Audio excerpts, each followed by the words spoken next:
Cancel culture comes for one of my favorite websites out there. You know that we've had the founders and various writers of the Federalist.com on this show many, many, many times in the past. We're very pleased to have one of their senior editors join us now to talk about what happened to them. Why is NBC News gunning for them?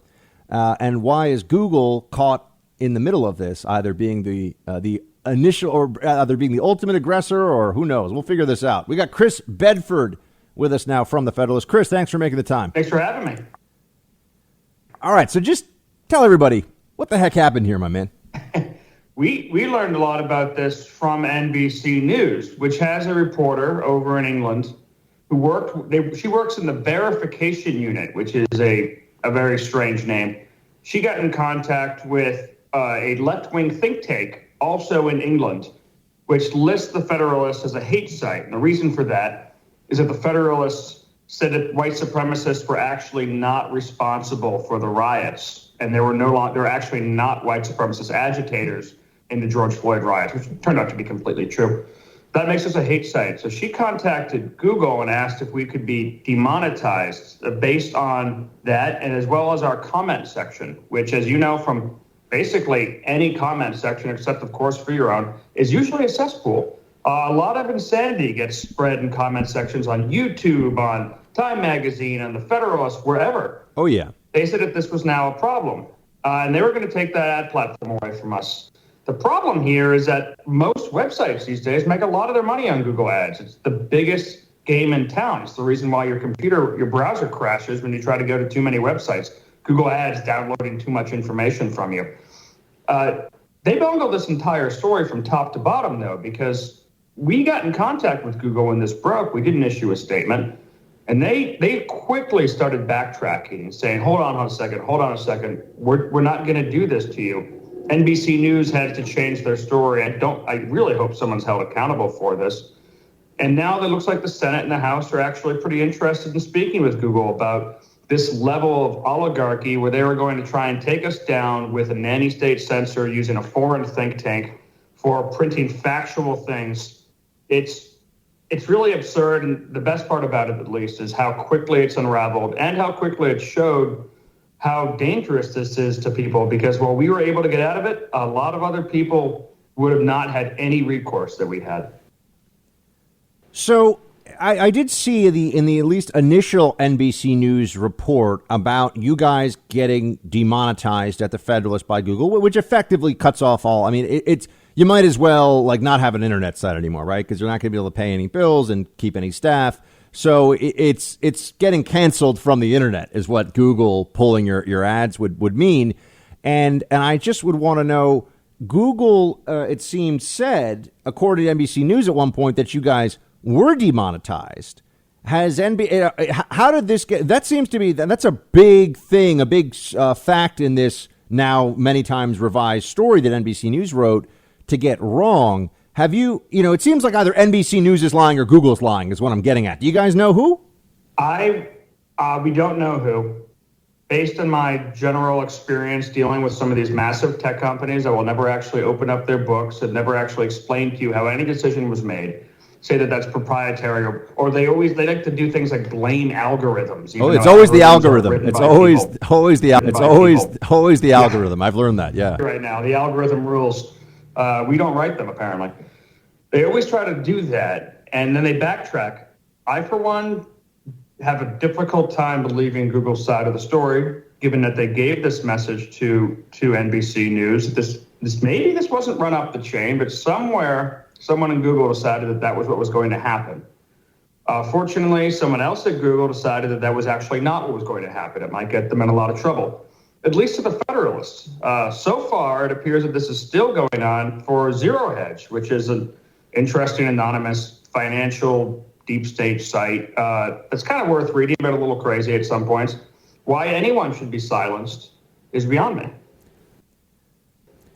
Speaking of Chris Bedford, senior editor at thefederalist.com, I'm wondering what you think about what I can assume, and I haven't asked you about this yet, and I haven't spoken to Ben or Sean or any of the other guys over at the Federalist about this, but I'm just going to assume that there hasn't been a big outpouring of support from across the media spectrum of people saying, even if we disagree with you guys, we'll stand there with you if you were to be deplatformed, which is funny because I remember Jim Acosta getting his hard pass from the White House pulled, and it was tears and lamentations in the media all across America.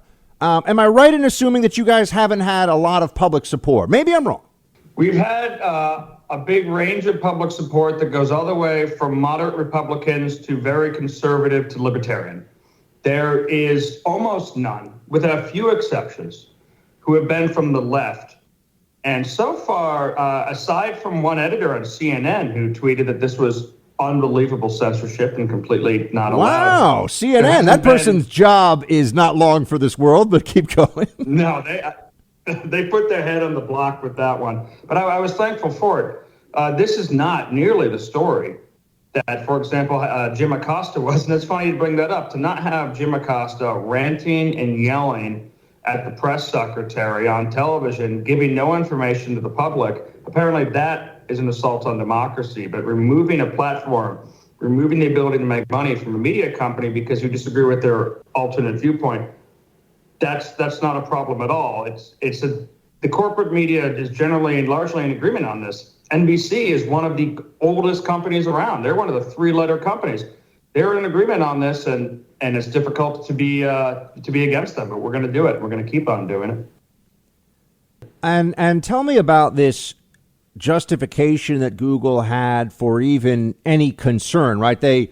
I've been saying that this is like them telling you, nice website you guys at the Federalist got. It'd be a shame if something happened to it.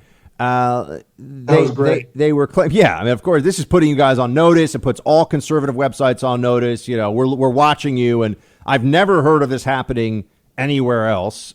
So I'd want to know this. You have to moderate your comments or else we'll demonetize you. Is this enforced against other sites? Did you guys know about this Google rule beforehand? We did not know about that Google rule beforehand. Now we're in conversations with Google where we have temporarily suspended our comments section to try and get in compliance with what Google wants. The amazing thing about that, and this appears to me to be their fallback from saying that they were just straight up censoring us. They're going to say, oh, no, there were bad guys in the comments. No comment section, or very, very, very few comment sections are moderated by anyone. Google is a real big pusher for rules that allow for that because Google doesn't want to be responsible for what other people post onto their platform. It's the same thing we have at the Federalist or at the Daily Caller or with your show or with any of these other things. You don't want to have someone who's constantly reading these conversations. Google, for example, does not hold YouTube accountable for that. And if you go to almost any YouTube video, and it could be a video of balloons in the sunshine, read down 100 comments, there's something racist. I don't know where it comes from. It's a weird thing. I'm pretty sure that if someone looked in my Twitter thread at any point in time, there's always comments from leftists that I'm like, I think this is a violation of the Geneva Conventions. I mean, they just say the craziest stuff. It's insane. But I don't actually hold Twitter. I don't blame Twitter for that. No, Twitter just allows it, although Twitter will be funny in how quickly they'll remove speech that they deem conservative, but not deem threats from the left wing. Google really might have gotten themselves into more trouble with this excuse because now both the House and the Senate, including politicians who previously were easygoing on Google, are saying, hold on a second, you're violating the codes you push for to protect yourself from oversight and attacking people whose viewpoints you don't agree with. That's actually even more dangerous than disagreeing with an article that was true. That's really amazing stuff. Well, look, Chris, stay in the good fight, my friend. These days, the silencing, the great purge of conservative opinion, the great purge of free thought that is underway is deeply troubling, but it looks like you guys at least won this round. So we appreciate that and keep doing what you do over at the Federalist. And thanks for joining us. And you too. Thanks a lot, Buck. Hey, Team Buck, thank you so much for watching The First on YouTube. If you like this video, please click that little thumbs up button so then it will log as liked. And also, if you want to see more great content from The First, please click subscribe.